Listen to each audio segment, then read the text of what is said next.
Nous allons tous prendre place. Amen. J'ose croire que cela a été intéressant. Je voulais parler de la lecture. N'est-ce pas vrai? Amen. D'aucuns ont déjà compris de quoi il s'agit. Alléluia. Amen. Amen. Alléluia. Amen. Je sais que dans cette maison, vous êtes vraiment bien enseignés. Je sais que vous avez eu nombre d'hommes de Dieu qui sont passés du lustre. D'aucuns sont venus des États-Unis d'Amérique, d'autres de l'Afrique, que sais-je encore, d'autres de l'Europe, et vous n'êtes pas moins enseignés. Je sais qu'il y a mieux que moi, je sais aussi qu'il y a moins que moi, mais je sais aussi une chose, qu'il n'y a pas comme moi. Amen. Je suis différent. C'est pourquoi ne me comparez pas. Amen. Amen. Vous aussi, vous êtes différents. Amen. Amen. Vous ne devez pas chercher la comparaison dans la vie. Parce que vous êtes différents tel que Dieu vous a créé. Même par rapport à votre fille, même par rapport à votre fils. C'est pourquoi la vie chrétienne, ce n'est pas une vie de comparaison. Amen. Dieu lui-même n'aime pas qu'on les compare. Il dit, à qui me comparerez-vous? Votre vie, votre destinée, elle est unique, elle est différente. Amen. Alléluia. Amen. Quand vous le comprenez, que vous êtes différente, que vous êtes unique, quelque chose d'unique, c'est quelque chose qui est rare. Quelque chose qui est rare, c'est quelque chose qui a de la valeur. Quelque chose qui a de la valeur, c'est quelque chose qui a du prix. Parce que la valeur d'une chose est comparée au prix qu'on paye. Amen. Amen. Alléluia. Amen. Quand vous comprenez toutes ces choses-là, vous n'allez pas vous vendre facilement comme on est en train de le voir aujourd'hui dans ce monde. Amen. Amen. Alléluia. Amen. Quand tu comprends la valeur que tu as et la valeur que tu es, tu ne vas pas te permettre de faire n'importe quoi dans cette vie, sur cette terre. Amen. Amen. Alléluia. Comprenez-le et marchez selon cela. Et vous verrez la différence dans votre vie. Ne vous comparez jamais avec d'autres personnes. Parce que vous êtes unis. Amen. Amen. Alléluia. Amen. Je suis responsable de ce que je vais dire aujourd'hui. Mais je ne suis pas responsable de ce que vous allez comprendre. C'est pourquoi soyez vraiment attentifs. Donnez-moi vos oreilles. Donnez à Dieu votre cœur. Amen. Amen. Alléluia. Amen. Ici, on nous raconte une histoire qui aura beaucoup de répercussions dans notre vie. Je suis en train de parler un français de l'Allemagne. Amen. Amen. Donc je ne peux pas parler le français parce que c'est depuis près de 25 ans que je suis en Allemagne. J'ai été influencé par la culture allemande. Alléluia.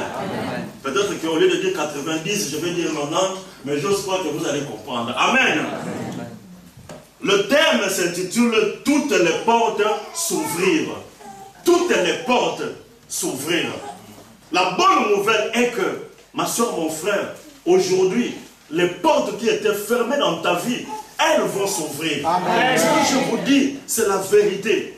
Parce que la parole de Dieu, elle est oui et amen. Amen. Les promesses de Dieu, elles sont oui et amen. Amen. Ce que la Bible dit, cela peut se produire aussi dans ta vie. Amen. La vie chrétienne, ce n'est pas seulement de l'histoire, mais la vie chrétienne, c'est la réalité. C'est une vérité. C'est comme une vérité mathématique. C'est comme quand on dit 2 plus 2 égale 4. C'est ça la vie chrétienne. C'est ça les promesses de Dieu. Les promesses de Dieu s'accomplissent les unes après les autres. Égal que le temps dure. Mais une chose est vraie. C'est que Dieu a commencé. Il va l'amener à l'aboutissement. Amen. Ce que Dieu a commencé, ma soeur, mon frère, quelles que soient les circonstances, quelle que soit la situation que tu es en train de vivre, oh, laisse-moi te dire une chose, que la réalité n'est pas toujours la vérité. Amen. La logique n'est pas toujours la réalité. Et la réalité, elle n'est pas toujours la vérité. Cela est très important. La vérité reste la même. Et la parole de Dieu, elle ne change pas. J'ai commencé l'école primaire en première année, en deuxième, en troisième. Chaque fois que je montais des degrés, je changeais de livre. Amen. Amen. Il y a certains livres même qui ont en ce temps-là parlé de certaines vérités. Mais avec le temps, on a découvert que c'était des erreurs.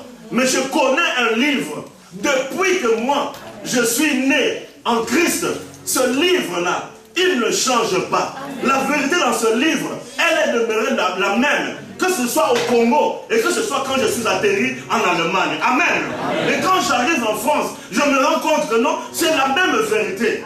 Par rapport au temps, par rapport à l'espace, par rapport au milieu. C'est la parole de Dieu, ma bien-aimée. La parole de Dieu, elle ne change pas. La parole de Dieu n'est pas démodée, comme d'aucuns veulent nous faire croire. La parole de Dieu, elle demeure la même hier, aujourd'hui, éternellement. Et si vous l'y appliquez, vous allez réussir dans tout ce que vous allez entreprendre, tel que nous le dit Josué chapitre 1, verset 8. Amen. Amen. Alléluia. L'apôtre Paul avait compris l'importance de servir le Seigneur. Il avait compris que non, servir le Seigneur, la bénédiction de Dieu, elle est liée aussi au service. Et quand elle a accepté Christ, la Bible nous dit qu'elle n'avait plus consulté la chair et le sang pour se lever et servir le Seigneur. Au cours de son deuxième voyage missionnaire, il arrive dans cette ville de Philippe. Avant d'arriver dans cette ville de Philippe, pendant qu'il était à Troas, la Bible nous dit qu'il reçut une vision. Quand il eut cette vision, il y avait quelqu'un qui était en train de pleurer, de nous dire, viens à Macédoine et secours-nous. Alléluia. Amen. Alléluia. Amen. Alors la Bible nous dit qu'il avait partagé cette vision avec son équipe. Et quand il a partagé cette vision, tout le monde était d'accord que Dieu voulait qu'ils en aillent en Macédoine pour prêcher la parole de Dieu.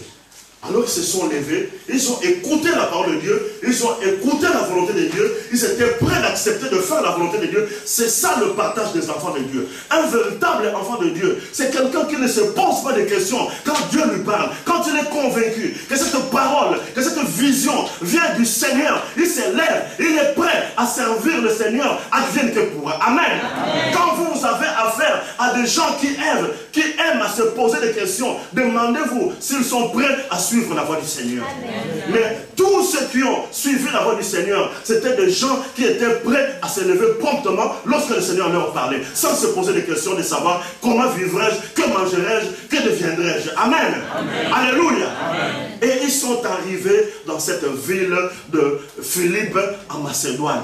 Cette ville de Philippe en Macédoine c'est le premier territoire en Europe où l'apôtre Paul avait foulé ses pieds. Amen. Lorsqu'ils sont arrivés dans cette ville de Macédoine, chaque fois que l'apôtre Paul arrivait dans une ville, d'abord il demandait s'il y avait une synagogue. La synagogue, c'est comme une église, une chapelle, où les juifs de la diaspora très souvent priaient. Amen. Alors, dans cette ville-là, apparemment, il n'y avait pas de synagogue, puisque apparemment, il n'y avait pas beaucoup d'hommes juifs. Parce que généralement dans la loi juive, pour qu'on puisse bâtir une synagogue, il fallait qu'il y ait au moins 10 hommes qui sont des chefs de famille. Amen. Amen. Alléluia. Lorsqu'il y en avait moins, il était pratiquement impossible de pouvoir ériger une synagogue. C'est ainsi qu'arrivé là-bas à Philippe, ils trouvèrent un groupe de femmes. Un groupe de femmes qui se réunissaient au bord d'une rivière pour prier, pour parler de leurs problèmes. Alors l'apôtre Paul s'approcha de ce groupe. Dans ce groupe, pendant qu'il prêchait la parole, la Bible nous dit qu'il y avait une femme qui a été saisie, dont le Seigneur a touché. La femme s'appelait Lydie. C'était une grande dame qui était vraiment connue dans cette ville parce qu'elle était une commerçante de ne pas n'importe quoi, mais de tissus en pourpre. Généralement, ces tissus-là, ce sont des tissus que portaient les rois, les reines, ou encore les hommes riches. Je veux sans dire aussi que cette femme devait être riche. Amen. Amen. Après avoir été prêchée et saisie par la puissance du Saint-Esprit, la femme implora, insista même auprès des apôtres s'ils ne pouvaient pas passer un séjour chez lui. Je crois qu'elle avait une grande maison. Et la plupart des exégèses sont d'accord que l'église de Philippe devait avoir commencé dans la maison de Lydie. Amen. Amen. Et vous savez que là où l'Esprit de Dieu est, quand Dieu commence à agir dans la vie d'une personne, dans la vie d'une église, il y a aussi la réplique du diable. Amen. Amen. Alors le diable a utilisé une femme. Cette femme-là, elle pouvait tout simplement prédire l'avenir. Elle était la diseuse de bonne aventure. Et pendant qu'elle parlait en divination, chaque fois que l'apôtre Paul et son groupe se passaient, elle était là en train de suivre et en train de prophétiser. Ces gens-là, ce sont des hommes de Dieu. Suivez-le, écoutez-le. Ce sont des hommes de Dieu. Mais l'apôtre Paul a compris que non, quand même ce qu'elle disait était la vérité, mais puisqu'elle venait de la bouche de quelqu'un qui ne pouvait pas témoigner de Christ, c'était de la contrefaçon. Et en fin de compte, au lieu de s'enorgueillir, il fallait mettre fin à cela. Amen. Alléluia. L'église de Dieu, si vous n'avez pas de discernement, vous allez accepter n'importe quoi. Quelqu'un viendra, il va aussi prophétiser. Ce qu'il dit en soi est de la vérité, parce que même un féticheur peut te dire la vérité. Amen. Mais puisque cela vient, non pas de la part du Saint-Esprit, c'est de la contrefaçon, vous devez savoir avoir du discernement. Amen. Alléluia. Aujourd'hui, nous voyons bon nombre de soi-disant prophètes qui, quand ils prophétisent, ils ont besoin que vous leur donnez de l'argent. Ils ont besoin que vous puissiez faire ceci ou cela. Ma bien-aimée, mon bien-aimé, la Bible nous dit que vous les reconnaîtrez par leurs fruits. Parce que nous savons qu'un bon homme de Dieu, il a reçu gratuitement, il va aussi donner gratuitement. Amen. Toutes ces choses-là, si vous ne les comprenez pas, vous restez dans l'ignorance, vous risquez même vos propres droits de les acheter. Amen. Pourtant, ce sont vos droits. C'est ton droit, ma soeur, d'aller de l'avant. C'est ton droit d'être béni. C'est ton droit d'être en bonne santé. C'est ton droit de te marier, d'avoir des enfants. C'est déjà biblique. Jésus-Christ a déjà acquis cela sur la croix de Golgotha. Pourquoi dois-tu obligatoirement débourser de l'argent pour que tu puisses l'avoir? C'est comme quelqu'un qui a sa maison, mais avant d'habiter là-bas, il doit encore débourser de l'argent. Tout cela, tout simplement par manque de connaissance. Amen. Alléluia. Amen. Alors, lorsque cette femme a été délivrée, la Bible nous dit que non, il y a eu un groupe de gens qui utilisaient cette femme par ce qu'elle faisait, par la divination, par tout ce qu'elle prophétisait. Ils utilisaient cette femme pour avoir soutirer de l'argent. Et maintenant que la femme ne pouvait plus leur rendre service et ce source de gain était arrêté, la Bible nous dit que ces gens-là ont fomenté un coup. Ils sont allés trouver les magistrats, les prêteurs, pour leur dire que non, écoutez, il y a deux hommes qui sont venus, qui sont en train de s'aimer la pagaille, qui sont en train de s'aimer la rébellion dans la ville. Et ils sont en train de raconter des coutumes qui sont contraires aux coutumes romaines. Parce que Philippe avait un autre statut, c'était, comment pourrais-je dire, une colonie romaine. Si bien que quelqu'un, un juif, à Philippe, pouvait aussi prétendre, comment pourrais-je dire, à la nationalité romaine. Amen. Amen. Alléluia. Ce qui en ce temps-là était comme un privilège, comment pourrais-je dire, un motif même d'orgueil, un motif même de joie. Alors, la Bible nous dit que non, le prêteur, après les avoir arrêtés et frappés de coups, les fit mettre en prison. Lorsqu'on les fit mettre en prison, on demanda même au joaillier vraiment de prendre certaines précautions telles qu'ils ne puissent vraiment pas s'échapper. Alléluia. Ils lui disent, mettez-le en prison et prenez vraiment soin de lui. Alors le geôlier, par crainte aussi de perdre et son travail et sa vie, si jamais il ne faisait pas bien son travail, qu'est-ce qu'il a fait? Il a pris maintenant le prisonnier et il les a mis dans la prison, la Bible nous dit que non, dans la prison intérieure. Dans la prison, dans un lieu sûr où personne, où il était sûr, où bien avant, jamais personne n'a pu échapper. Alléluia. Amen. Dans cette prison, bien avant, jamais personne n'a pu échapper. Mais moi, je veux te dire une chose, ma soeur, mon frère. Quelle que soit la prison dans laquelle tu te retrouves en ce moment, les gens peuvent dire que tous ceux qui t'ont précédé, ils ont échoué. Parce que cette prison-là, personne ne peut s'en dessaisir. Mais je vais te dire une chose, qu'aujourd'hui, tu vas sortir de cette prison-là. Dis Amen. Amen. Alléluia. Amen. Quelles que soient les précautions que les gens du monde auront prises, ma soeur, mon frère, aujourd'hui, ton salut va paraître. Aujourd'hui, ta délivrance va paraître. Amen. Parce que celui que nous louons, celui que nous adorons, celui pour qui nous sommes ici, il a combattu et il a gagné. Amen. Amen. Il a combattu et il a gagné. Alléluia. Amen.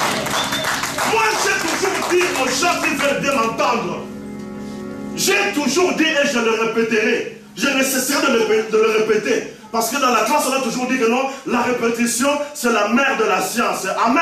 Amen. J'ai toujours dit, les gens veulent bien dire, on ne chante pas la victoire avant la guerre. Mais moi, j'ai toujours chanté la victoire avant la guerre. Amen. Peut-être que tu dirais que non, pasteur, tu es orgueilleux. Comment est-ce que tu peux chanter la victoire avant la guerre? Parce que je suis dans un camp de vainqueurs. Alléluia. Amen. Je suis dans un camp de vainqueurs. Je suis avec quelqu'un qui a combattu et qui a gagné. Amen. Amen. Je ne connais pas la défaite. Et l'échec, ma bien-aimée, ce n'est pas dans mon vocabulaire. Même si je jouais quelque part, Mais je sais que cet échec-là ne sera jamais une fin en soi. Amen. Alléluia. L'échec pour moi, ce n'est pas une alternative. Ce n'est pas une option. Alléluia. Peut-être que tu as échoué dans ta vie. Peut-être que tu as essayé beaucoup de choses. Mais laisse-moi te dire une chose. Que l'échec, ce n'est pas une fin en soi. L'échec peut faire partie de la vie. Parce que je connais aussi des gens de la Bible qui ont échoué, mais qui en fin de compte, ils ont fini par réussir. Amen.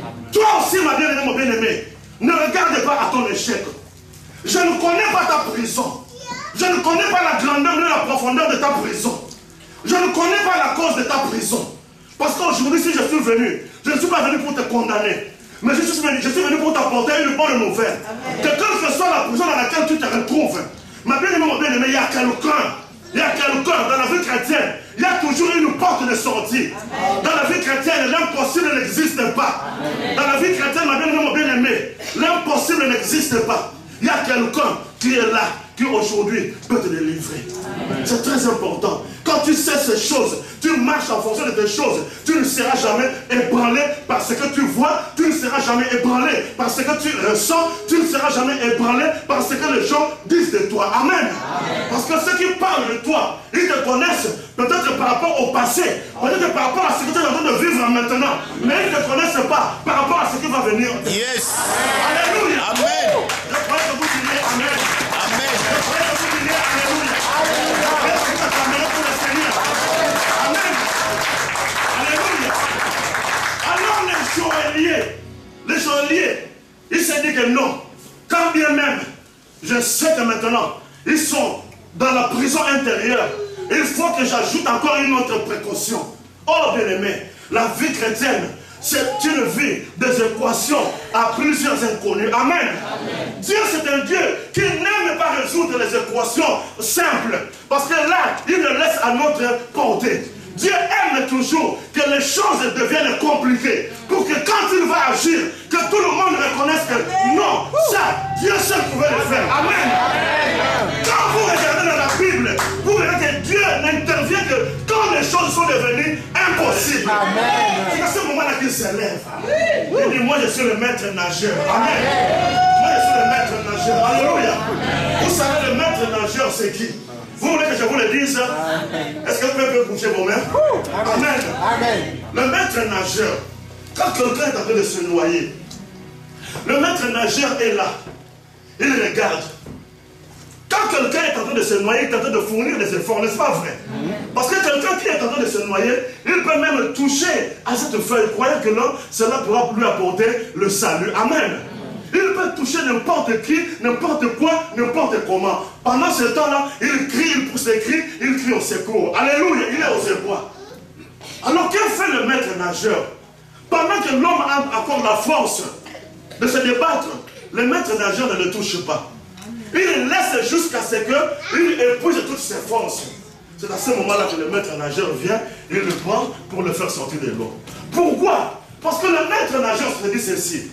Pendant qu'il a la force, si je viens pour le sauver, il va chercher aussi à me toucher. Amen.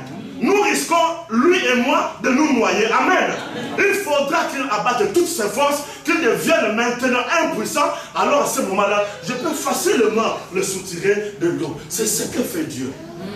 Dieu, quand il veut agir dans ta vie, il attend jusqu'à ce que tu puisses épuiser tout ce que tu avais en toi comme ressources humaines. Et quand il va agir, tu seras dans l'évidence que ce qui m'est arrivé, cela ne vient ni de ma force, ni de la force de ceux qui m'entourent, mais cela vient de Dieu et rien que de Dieu seul. Amen.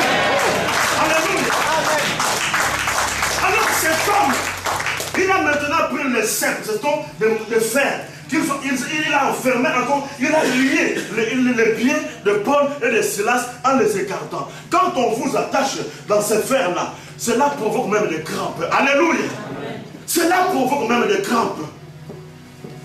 Mais la Bible nous dit, parce que pour avoir le salut, pour voir vivre la gloire de Dieu, il faut toujours remplir certains principes. Bien aimé, dans la vie chrétienne, connais ton Dieu. Connais ton Dieu. Il faut que tu saches connaître ton Dieu. Quand tu connais ton Dieu, il n'y a aucune situation qui va t'ébranler. Il n'y a aucune situation qui va te faire peur. Parce que à ta situation, tu vas la comparer avec Dieu. Ne dis jamais que non, j'ai de grands problèmes. Mais dis plutôt, j'ai un grand Dieu. Amen. Alléluia. Amen. Ne dis jamais, j'ai de grands problèmes. Par rapport à qui? Par rapport à toi. Mais tu as quelqu'un avec qui, quand tu constitues une équipe, vous devenez une majorité absolue. Amen. Et avec lui, vous pouvez faire des exploits. Amen. Les exploits, ce sont des choses que dont l'entendement humain, la force humaine ne peut. Mais avec quelqu'un de plus puissant que toi, vous pouvez le faire. C'est pourquoi la Bible nous dit, je peux tout par qui? Par celui qui me fortifie. Amen. Alléluia. Amen. Je peux tout par celui qui me fortifie. La Bible nous dit que pendant qu'ils étaient là, sûrement, apôtre Paul, il y avait aussi d'autres prisonniers. Mais nous ne voyons pas leur attitude manifestée. Mais apôtre Paul et Silas, c'était des gens qui connaissaient leur Dieu. Ils savaient que tout ce qui suivait Jésus-Christ devait être persécuté. Et que chaque fois que les Écritures pouvaient s'accomplir dans leur vie, c'était une raison pour eux de glorifier Dieu. Amen. Cela démontrait que non, Dieu vraiment est vrai et que ce qu'il dit est la vérité. Amen.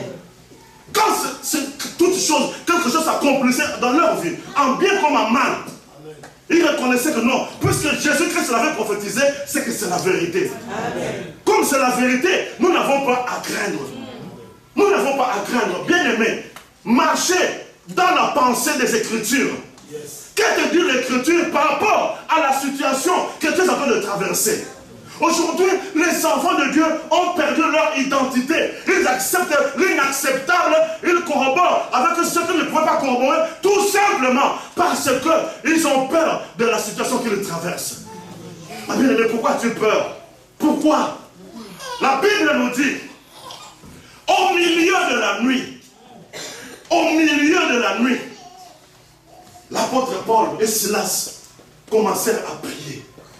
Au milieu de la nuit, ils avaient très bien choisi leur temps. Ils avaient très bien choisi leur temps. Parce qu'ils savaient que généralement, au milieu de la nuit, c'est l'heure où le diable et les démons se lèvent pour pouvoir s'attaquer au monde. Amen. Je ne sais pas si vous avez eu souvent l'habitude de vivre avec des gens malades. Par exemple, à l'hôpital, vous voyez que quelqu'un qui est malade, pendant la journée, il est bien. Mais la nuit, particulièrement à partir de 0 heure, sa santé s'empire. Est-ce que vous n'avez jamais vécu cela? Sa santé s'empire. Parce que dans la nuit, il y a des forces du mal, tellement qu'ils aiment agir dans les ténèbres. Ils se lèvent pour agir.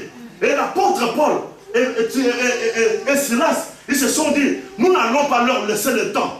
Nous allons les attaquer à leur temps. Alléluia. Amen. Dans la prière, bien aimé, c'est vrai que Dieu exauce toujours la prière des enfants de Dieu, qui peuvent être faites à n'importe quel moment, à n'importe quel endroit, conformément à 1 Timothée, chapitre 2, au verset 1er. Mais une chose est aussi vraie, que le temps dans la prière joue un grand rôle. Amen. Amen. Le temps dans la prière joue un grand rôle. Ce n'est pas pour rien. Parce que tout ce qui a été écrit pour notre instruction. Ce n'est pas pour rien que quand nous lisons dans la parole de Dieu, nous voyons qu'on parle du temps de la prière que Jésus-Christ faisait toujours. Soit tôt le matin, soit tard la nuit, soit toute la nuit. Amen. Amen. Rarement j'ai vu, je ne sais pas s'il y en a, mais je ne pense pas, puisqu'on connaît en partie. Je n'ai pas vu où on a dit que non, pendant la journée, pendant qu'il faisait jour, Jésus-Christ priait. Généralement, il priait tôt le matin pour recommander toute la journée entre les mains du Seigneur. Soit il priait tard la nuit pour recommander la nuit et le lendemain entre les mains du Seigneur. Ce sont des temps stratégiques. Ma bien-aimée, mon bien-aimé, payez-vous aussi ce temps-là. Prenez le temps, ma bien-aimée, mon bien-aimé. Choisissez le temps favorable, parce qu'il y a des temps favorables. La Bible nous dit, voici le moment favorable. Saisissez les moments favorables pour adorer Dieu, pour prier Dieu, pour invoquer Dieu, pour remettre ta famille, pour remettre ton église entre les mains du Seigneur. C'est très important. Amen. Amen. Je me rappelle à Kinshasa une fois, nous étions en train de prier. On avait une cellule de prière d'intercession avec quelques bien-aimés. Pendant que nous étions en train de prier, nous on ne savait pas ce qui se passait dans l'autre côté. Mais le lendemain, il y a une sœur qui est venue, la sœur Monique, elle était métisse. Elle est venue le matin, pendant que nous, on était dans la salle de permanence. Alors, c'est le langage pour ceux qui ont commencé la vie de prière, ou ils connaissent ce qu'on appelle la permanence. Amen. C'est là où les intercesseurs passent pratiquement toute leur nuit. Toute la nuit comme la journée. Alors, elle est venue, elle nous dit, vraiment, cette nuit, j'ai eu beaucoup de combats. Cette nuit, j'ai eu beaucoup de combats. Mais quand je suis arrivé à telle heure, j'ai senti en moi une délivrance. Je n'ai pas compris. Je n'ai pas compris. Nous lui avons demandé, c'était à quelle heure? Elle a dit, c'était entre 1h et 2h du matin. Et pendant que nous prions entre 1h et 2h du matin, sans le savoir, parce que c'était une soeur qui nous avait beaucoup marqué, nous avons plus prié pour cette soeur et pour sa famille. Alléluia. Amen. Mais nous, on ne savait absolument rien. Alléluia. Dans le monde des ténèbres, bien aimés, il se passe beaucoup de choses. Mais nous avons la force, nous avons la puissance de contrer, bien aimé, le plan du diable à travers la prière que nous faisons. Parce que la Bible nous dit que non, la prière du juste a une grande efficacité. Amen. Sachons choisir le temps. Sachons choisir le moment pour prier Dieu, afin de contrer tout ce que le diable peut avoir préparé. Amen. Amen. Et la Bible nous dit que non, il n'était pas seulement en train de prier Paul et Silas, mais la Bible nous dit que non, il chantait aussi. Il ne chantait pas parce que quand on est dans la prison, généralement, vous êtes tous d'accord avec moi, la première attitude qui viendrait, n'est-ce pas que ce serait l'attitude de tristesse? N'est-ce pas? On risque même de s'apitoyer sur son propre sort. Bien aimé, la Bible ne te recommande pas de t'apitoyer sur ton propre sort. Non. Quand tu t'apitoies sur ton propre sort, ne crois pas que Dieu va agir. Non. Même quand tu es dans la souffrance, même si tu es en passe de difficulté, tu dois toujours être la tête haute. Je lève mes yeux vers la montagne d'où me viendra le secours. Amen. Amen. La Bible nous dit que nous ne sommes pas de ceux qui reculent pour se perdre, mais nous sommes de ceux qui avancent. Bien aimé, dans la vie chrétienne, il faut toujours avancer. Parce que la vie chrétienne, nous avons compris que non, le combat fait partie de la vie chrétienne. Le combat fait partie de l'élévation. Amen. Amen. Tu peux avoir l'onction du Saint-Esprit. Parce que tout enfant de Dieu, conformément à 2 Corinthiens, chapitre 1, verset 20 à 21, tout enfant de Dieu, ma bien-aimée, est loin du Saint-Esprit. Mais une chose est vraie, l'élévation ne vient pas par l'onction, l'élévation vient par le combat. Amen. Je pense que tous les hommes de Dieu sont d'accord. David était loin du Saint-Esprit, mais malgré cela, il a été connu de tout Israël. Le jour où il a combattu avec Goliath, il a gagné. C'est ce jour-là que les femmes sont venues pour dire, Saül a tué ses 1000 et David en a tué ses 10 000. C'est ce jour-là que David était connu sur tout Israël. C'est pourquoi, bien aimé, dans le combat, comprenez une chose. Dans la Bible, nulle part, il n'est écrit que non, quand tu auras du combat, moi je viendrai, je vais empêcher parce que tu combattes. Non. Le Seigneur dit tout simplement, soit tu te tiendras tranquille, je combattrai pour toi, mais le combat sera là, soit je vais tout simplement fortifier tes mains afin que tu combattes pour gagner. Amen. Amen. Alléluia. Amen. Sur ton chemin, que tu le veuilles ou pas, tu rencontreras des scorpions, tu rencontreras des serpents. Mais la bonne nouvelle, c'est que tu vas marcher dessus. Amen. Amen. Tu vas marcher dessus. Alléluia. Amen. Ne prie jamais dans ta prière, Éternel, éloigne de moi ce combat. Non. Le combat de l'Éternel viendra toujours. Parce que c'est ce combat-là qui va te conduire à l'élévation. Plus grand sera le combat, plus grand aussi sera l'élévation. Amen. Tu te demandes, mais depuis longtemps, depuis que je suis dans le Seigneur, je combats toujours. Sache une chose, que celui qui a permis à ce que tu puisses combattre, il sera toujours avec toi. Il ne permettra pas que ce combat soit plus fort que toi. Au combat, il mettra sur le moyen pour que tu y parviennes et que tu t'en sortes. Amen. Alléluia. Alléluia. Il dit à Philadelphie, Apocalypse 3:10, il dit que non, tu auras une tribulation de 10 jours. Le Seigneur compte même le jour de tes épreuves. Le Seigneur compte le jour où le temps, la date va arriver, le diable n'aura plus d'autorité sur toi. Dieu va dire, c'est fini. Tu l'as éprouvé pendant 10 ans, pendant 15 ans. Maintenant, stop, c'est fini. Maintenant, c'est mon temps de lever mon enfant. Amen. Amen. Il faut aimer le combat de l'Éternel.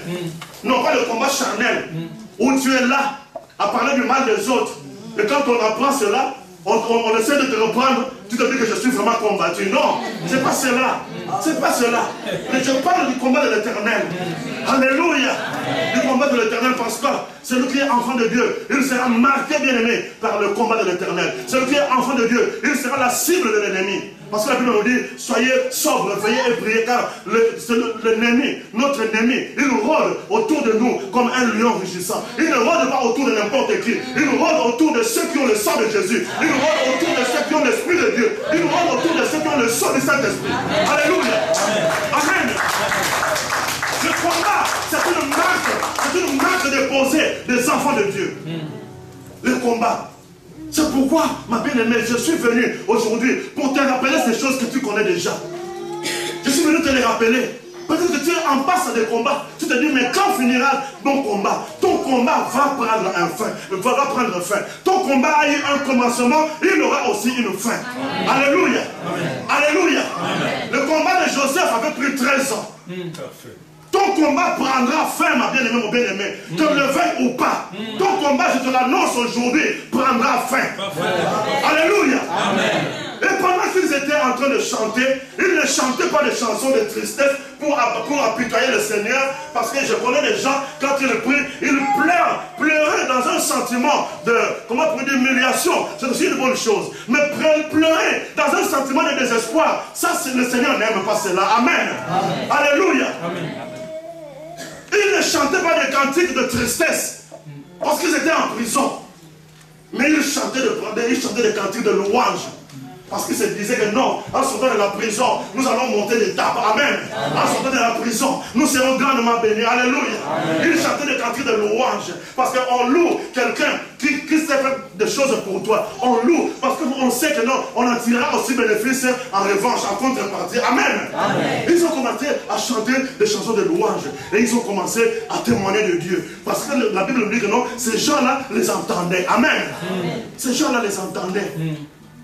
Ils ont commencé à témoigner de Dieu. Ils ont commencé à témoigner de Dieu. La Bible nous dit, d'un coup, tout à coup, ah non, bien-aimé, pourquoi tu es en train de regarder à ton âge? Pourquoi tu es en train de regarder à la durée que tu as fait dans le Seigneur? Tu te dis que peut-être que le Seigneur m'a oublié. Parce que tu te compares à d'autres personnes. Parce que tu te dis que non, mais moi je crains Dieu. Depuis ce temps, la seule éternelle agit aujourd'hui. Peut-être qu'il agira dans 10 ans. Qu'est-ce qu'il te le dit? Laisse-moi te dire une bonne nouvelle. Que notre Dieu, c'est aussi un Dieu de tout à coup. Aujourd'hui, tel que tu es là, demain il peut changer ta destinée. Aujourd'hui, tel que tu es là, notre Dieu, ce n'est pas toujours un Dieu de transition. Non. Qu'est-ce qu'il te le dit? Que pour que tu atteignes ce niveau, il faut que tu commences par monter jusqu'ici. Dieu peut te faire sauter d'ici jusque-là. Moi, je connais un grand frère. Je connais un grand frère avec qui nous étions très attachés spirituellement. Ce grand frère-là, il s'appelait Joseph. C'est mon grand frère. Amen. Alléluia. Il s'appelait Joseph. Ce grand frère-là, un jour, le matin, il s'est retrouvé dans le statut de prisonnier en prison. Et le soir, il se retrouve dans le statut du premier ministre dans le palais royal. Tout à coup. Est-ce que vous avez compris? Tout à coup. Oh, si vous avez compris, vous acclamez. Tout à coup.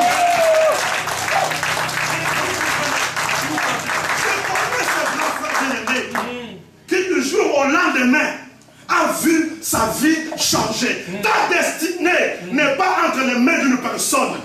Ma bien-aimée, non. Ta destinée, elle est entre les mains de quelqu'un qui a combattu et qui a gagné. C'est tout simplement lui qui peut revendiquer ta destinée. Ne compare pas ta destinée par rapport au temps, par rapport à ce que les gens disent, par rapport à ce que tu vis. Non. Ma bien-aimée, la Bible nous dit, le juste vivra par la foi. Et si ça détourne, mon âme ne prendra plus plaisir à lui. Alléluia. Ils ont commencé à chanter. Le tremblement de terre. Parce que quand tu pries, la prière a une puissance. La prière a une force. La prière peut changer de situation. La prière peut même changer la volonté, la pensée de Dieu. Dieu ne change pas en lui-même, mais il peut changer de décision. Correct. Je connais une personne qui a prié et la prière a changé la décision de Dieu. Dieu avait décidé. Il a envoyé son homme, son serviteur Esaïe. Il lui dit, va chez ce roi-là. Va lui dire qu'il prépare sa maison. Parce que je vais la prendre. Ce roi-là, vous le connaissez tous, il s'appelait Ézéchias. Ce roi-là est entré dans la chambre. Il s'est agenouillé. Il a cherché la face de l'Éternel. Et la Bible nous dit, avant même que Esaïe sorte de la cour royale, le Seigneur a répondu. La prière peut changer. La prière peut changer les destinées. La prière peut changer la vie des gens. Je connais une femme qui avait été stérile. Elle n'était pas stérile parce qu'elle avait péché. Elle n'était pas stérile parce qu'elle l'avait voulu. Mais la Bible nous dit, un jour, sa stérilité venait de Dieu. Venait de Dieu. Et la Bible nous dit qu'un jour, elle a pris conscience que jusqu'à quand continuerai-je à pleurer. Maintenant, je m'en vais, je vais chercher la face de l'Éternel. Et la Bible nous dit que non, l'Éternel a entendu sa prière. Parce que la Bible nous dit, oh toi qui écoutes les prières, tous les hommes viendront à toi. Amen. Amen. Amen. Alléluia. Amen. Nous avons une arme qui est plus puissante que les armes que le monde peut aujourd'hui construire. Il y a de ces armes qui en son temps étaient louées, des armes fortes. Mais aujourd'hui, ma bien-aimée, elles sont devenues passées, elles sont devenues caduques. Mais les armes que nous avons, bien aimés, les armes que nous avons, elles renversent les forteresses, elles renversent les raisonnements. Les armes que nous avons. Ma bien-aimée, il faut savoir utiliser cela. Moi, je déplore l'église de Dieu, je déplore les enfants de Dieu. Aujourd'hui, nous ne menons plus la vie de victoire, alors que nous sommes les vainqueurs, nous devons marcher sur la victoire. Combien des enfants de Dieu qui viennent à l'église, mais cherchent la main de Dieu, passent d'une église à l'autre? Pourquoi? Pourquoi vous passez d'une église à l'autre? Moi je sais une chose, la présence de Dieu se trouve là où 2 ou 3 sont réunis en son nom. Là où 2 ou 3 sont réunis en son nom, la présence de Dieu est là. Et la présence de Dieu s'accompagne de sa gloire. Dieu ne peut jamais être là et que sa gloire n'y soit pas. Parce que Dieu lui-même, il est la gloire. Amen. Amen. Alléluia. Amen. Ces gens-ci, dans des conditions difficiles, peut-être que toi tu te dis que non, oui, je veux prier, mais quand je serai dans de bonnes conditions, je vais chercher la face de Dieu, mais quand je serai dans de bonnes conditions, même quand tu es emprisonné là, même quand tu as des problèmes, tu es en passe à des difficultés, tu ne sais plus quoi faire, à quel sens se vouer, mets-toi à genoux. Quelqu'un qui commence déjà à chercher l'Éternel, c'est celui-là que la Bible définit d'homme intelligent. La Bible dit qu'il est intelligent, c'est celui qui cherche la face de l'Éternel. Commence par te mettre à genoux, cherche la face de l'Éternel. Quand tu l'invoques dans toute sincérité, il va se lever, il va se manifester. Et il y a un tremblement de terre. Et le tremblement de terre ne s'arrêta pas là-bas. S'accompagnant, la Bible nous dit que tous les fondements de prison, tous les fondements de prison étaient ébranlés. Je dis bien les fondements. Les fondements. En lingala, on dit les konzi. Alléluia. Les enracinements de la prison étaient ébranlés. Aujourd'hui, les fondements de ta prison seront ébranlés au nom de Jésus. Quels que soient ces fondements, quels que soient ces enjassements, ils seront aujourd'hui ébranlés. D'ailleurs, quand je suis en train de parler du nom de Jésus, je vois déjà le diable trembler. Parce qu'il se rappelle d'une chose, qu'il y a cela 2000 ans, il a été gagné et belé à 0. Amen. Amen. Alléluia. Amen. Et la Bible nous dit, oh voilà là où j'aime ce passage. La Bible nous dit, toutes les portes, pas seulement les portes, toutes les portes s'ouvrir. Toutes les portes. Toutes les portes s'ouvrir. Bien aimé, la vie chrétienne, la bénédiction, ce n'est pas que tu aies de l'argent et que tu sois toujours malade. Ce n'est pas la bénédiction. La bénédiction, ce n'est pas que tu aies le séjour et que tu ne peux pas trouver une femme ou un mari. Ce n'est pas la bénédiction. Vraiment. La bénédiction, écoute-moi bien. Bien aimé, je voudrais que tu prospères à tous égards. La bénédiction, c'est une prospérité à tous égards. Je vais te dire une chose. Peut-être que la porte du mariage était ouverte. Mais tel que tu es là, la porte de finance est fermée. Mais aujourd'hui, toutes les portes te seront ouvertes au nom de Jésus. Je te dis, répète-le. Aujourd'hui, toutes les portes te seront ouvertes au nom de Jésus. Amen. Amen. Amen. C'est vrai. C'est vrai que dans la vie chrétienne, il y a des portes que le diable va ouvrir. Il y a des portes que le diable va ouvrir. Amen. Amen. La Bible nous dit par exemple dans Matthieu 16, 18 que même les portes de séjour des morts ne prévaudront pas contre elles. Ces portes-là, ce sont des portes du diable. Amen. Il y a des portes que le diable va ouvrir pour que tu tombes, pour que tu meurs, pour que tu ne vois pas la main de Dieu. Mais il y a aussi des portes que toi-même tu dois ouvrir. Il y a aussi des portes que toi-même tu dois ouvrir. La Bible nous dit par exemple dans Apocalypse 3, au verset 20, je me tiens à la porte et je frappe. La première des portes, la plus importante dans la vie d'une personne, c'est toi-même qui dois l'ouvrir. C'est la porte de ton cœur. Si tu l'ouvres, il viendra. À partir du moment où il prend place, il n'aime jamais partager sa place avec une autre personne. À partir du moment où il vient, non seulement en sauveur, mais aussi en Seigneur, c'est-à-dire en bon français, en maître absolu, il prend maintenant place. C'est à partir de ce moment-là que tu commences à faire équipe avec quelqu'un qui gagne toujours. Quelqu'un qui gagne toujours. C'est même pas une vie chrétienne, des fois c'est un peu monotone parce qu'on gagne toujours. On ne perd jamais. On est dans une équipe toujours des vainqueurs. Alléluia. Mais qui n'aime jamais gagner toujours? Qui n'aime jamais gagner toujours? Je pense que tout le monde aime toujours gagner. Amen. Alléluia. Et si tu veux cela, commence par ouvrir cette porte. Il y a une autre porte que les gens peuvent aussi t'ouvrir. Mais si tu frappes, amen.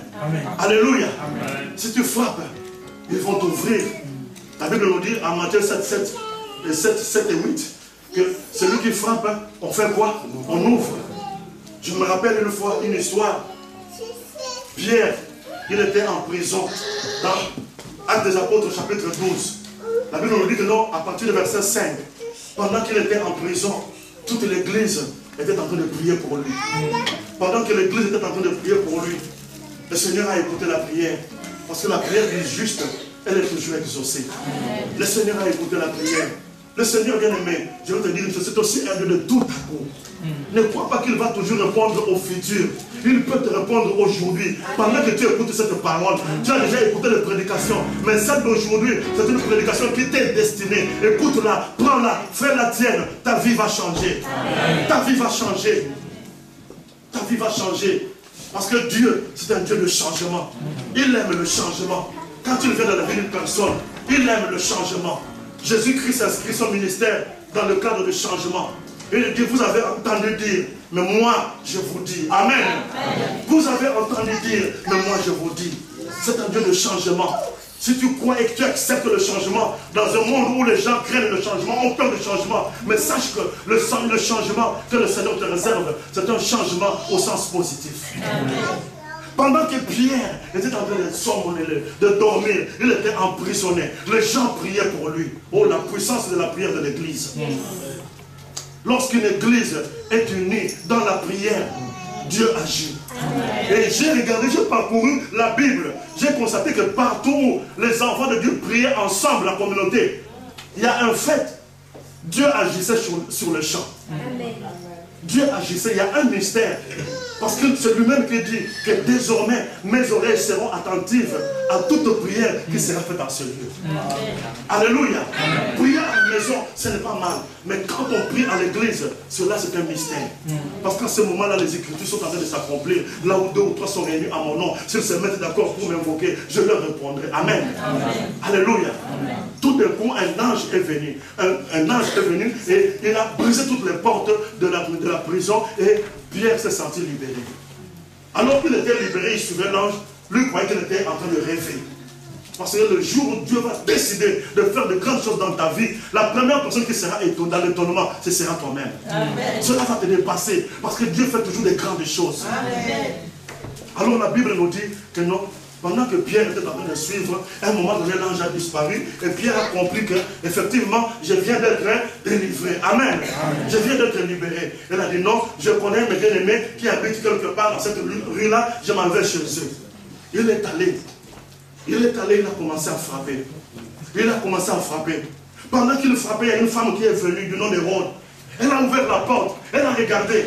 Mais elle a cru avoir affaire à un fantôme, à un sosie de Pierre. Elle a refermé la porte. Il y a beaucoup d'enfants de Dieu qui prient, mais ne croient pas à l'exaucement. Amen. Alléluia. Elle est rentrée encore dans la chambre pour en informer d'autres personnes qui étaient réunies et qui priaient. Mais non, j'ai vu quelqu'un qui ressemble à Pierre, mais je ne pense pas que ce soit lui. Parce que vraiment, nous avons commencé à prier aussitôt. Dieu peut agir, je ne crois pas. Amen.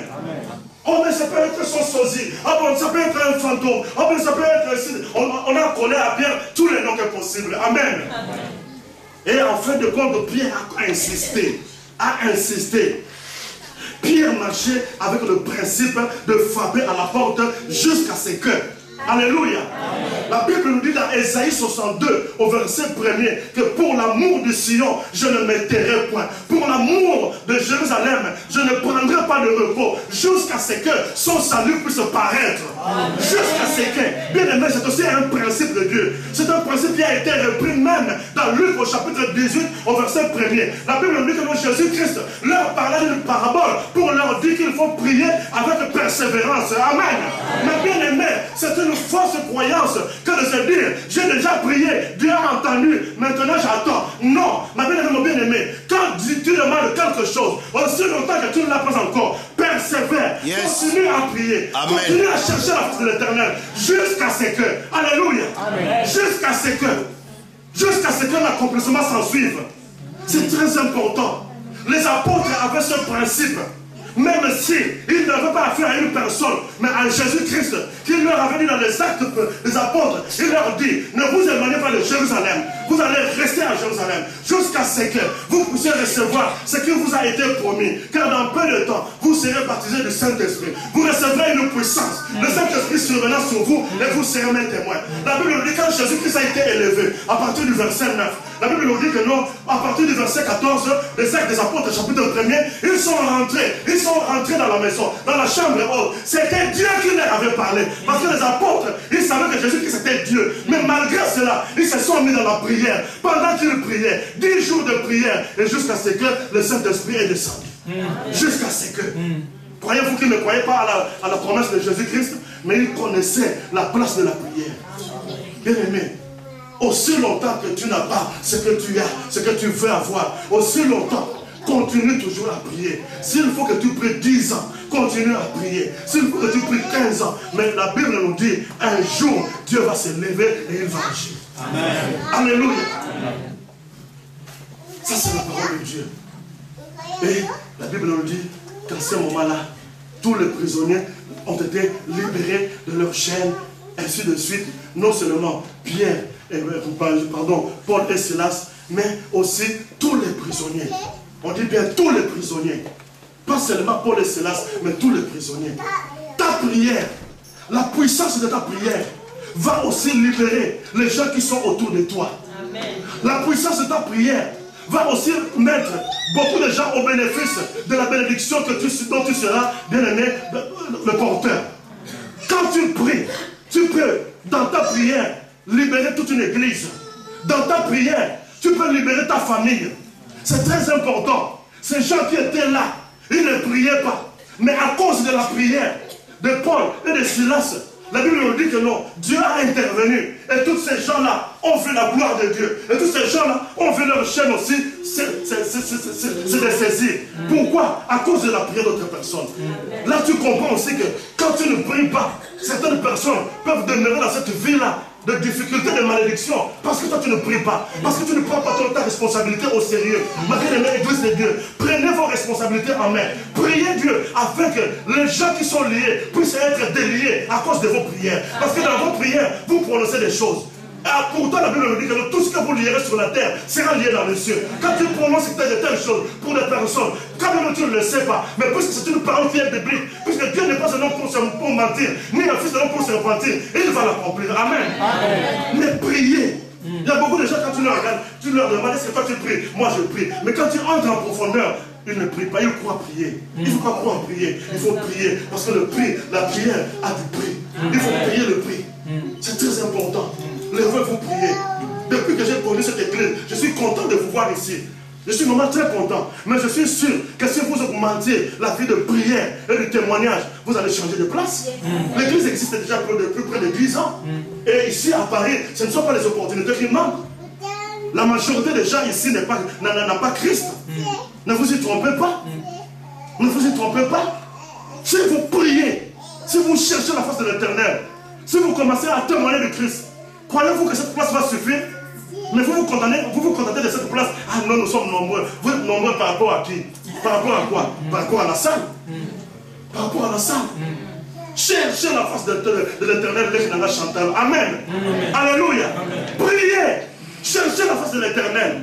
Vous verrez, Dieu va faire de grandes choses. Dieu va faire de vous des grands hommes. Dieu va faire de vous des hommes illustres, des hommes de référence. Les gens, quand ils auront besoin de quelque chose, ils vont vous chercher. Parce que c'est par vous que ces gens-là ont été bénis. Parce que vous devez être des canaux de bénédiction.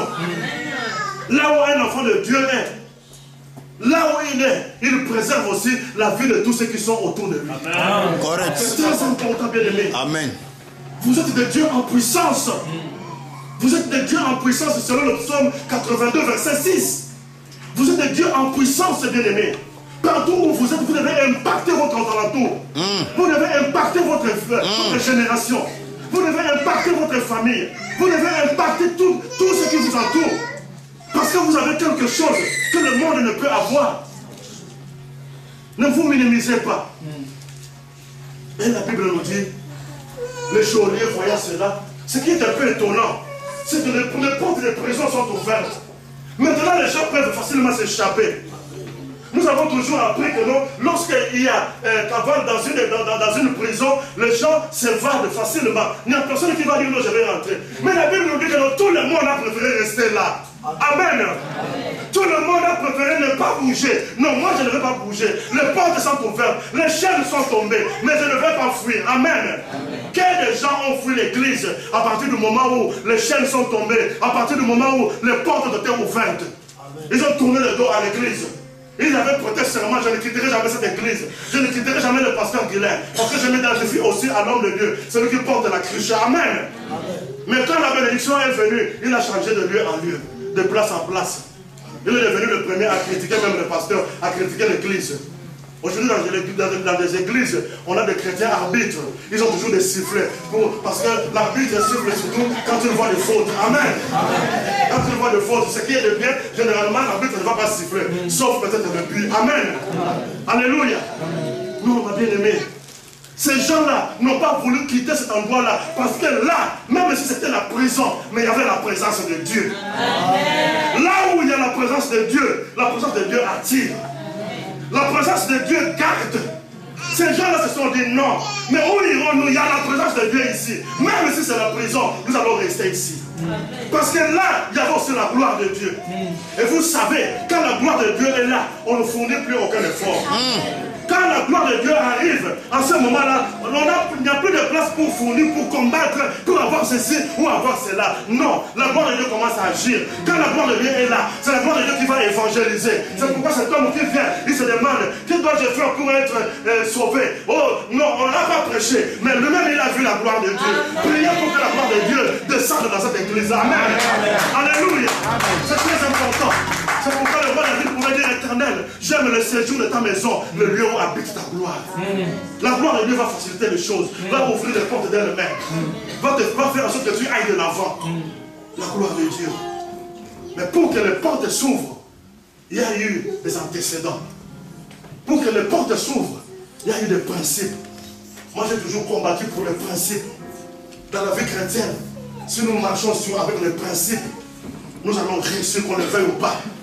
Si ceux qui nous ont précédés ont échoué, pourquoi dois-je échouer? Pourquoi dois-je coller ma destinée à celle d'une autre personne? Ma destinée est la mienne. Ma destinée est unique.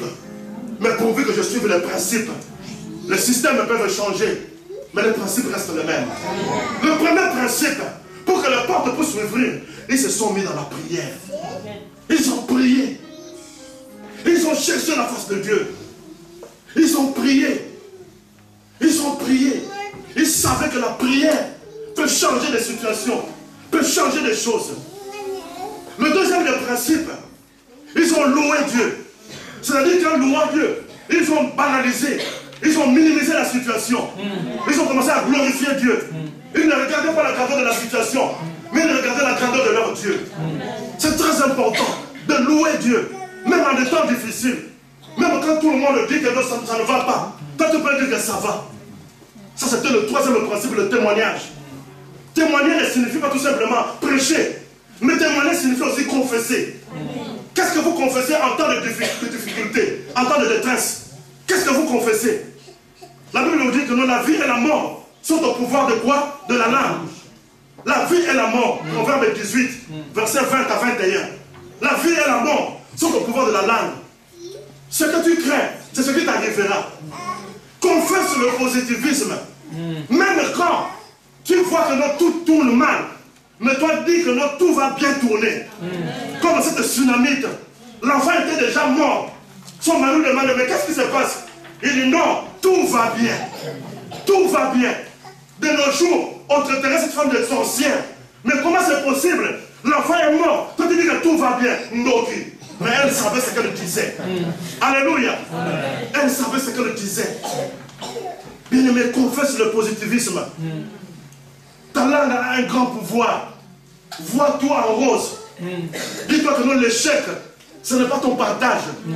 Dis-toi que l'échec, c'est peut-être pour te servir d'expérience. Mais ce n'est pas la fin en soi. C'est un accident de parcours tout simplement. Cela peut arriver à tout le monde. Mais je ne suis pas destiné à l'échec. Ce n'est pas une option pour moi. Dis-toi cela. Confesse les bonnes choses. Je suis en train de vivre ceci. Mais je sais que Dieu a un plan merveilleux pour moi. Parle de la parole de Dieu. Confesse avec la parole de Dieu, avec les Écritures. Non pas avec des mots inutiles, qui n'ont pas de force, ni de puissance, ni de pouvoir.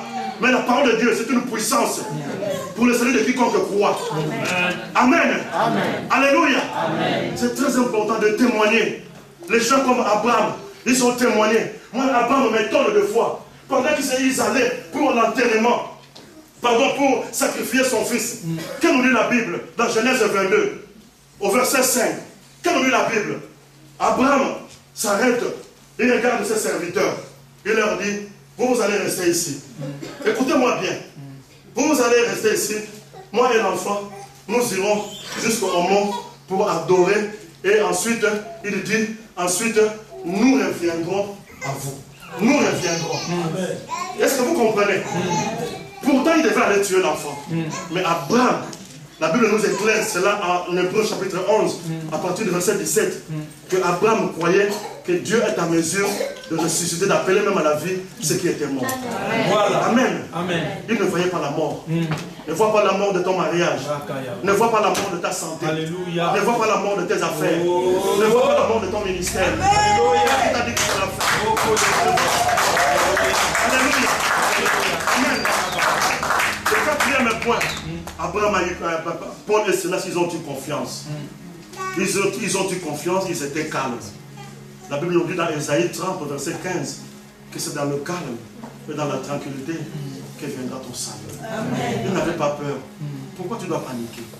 Ne panique pas. Ne panique pas.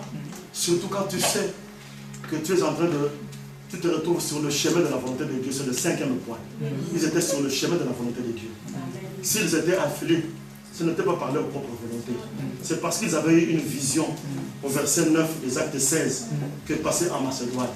Et ils savaient que même si les voies de Dieu sont incompréhensibles, même si ces jugements sont insondables, mais ces voies commencent et aboutissent. Ils le savaient. Et puisqu'ils étaient sur le chemin de la volonté de Dieu, ils n'avaient rien à se reprocher. Ils savaient qu'ils sortiraient du tunnel. Ils ne vont pas rester dans le tunnel. Ils vont aller jusqu'au bout du tunnel. Ils savaient qu'ils avaient affaire à ce Dieu qui, quand il commence, il amène à l'aboutissement. La Bible nous dit dans Genèse 1:1, au commencement, Dieu. Et dans Genèse 2:2, la Bible nous dit, et Dieu acheva. C'est un Dieu qui achève. Qui, quand il commence, il achève. Est-ce que vous croyez cela? Est-ce que nous pouvons nous lever et prier? Est-ce que nous pouvons défier le monde des ténèbres? Pendant que le groupe de louange nous amène à un cantique, nous voulons aujourd'hui prier. Nous voulons prier. La Bible nous dit que tout à coup, pendant qu'ils priaient, nous voulons de tout à coup aujourd'hui. Pendant qu'ils sont en train de se préparer, toi sois concentré, ma soeur, mon frère. Ne regarde pas ton sort. Et ne compare pas ton sort à celui d'autres personnes. Ne regarde pas la situation que tu es en train de vivre. Même si elle perdure, elle va changer aujourd'hui.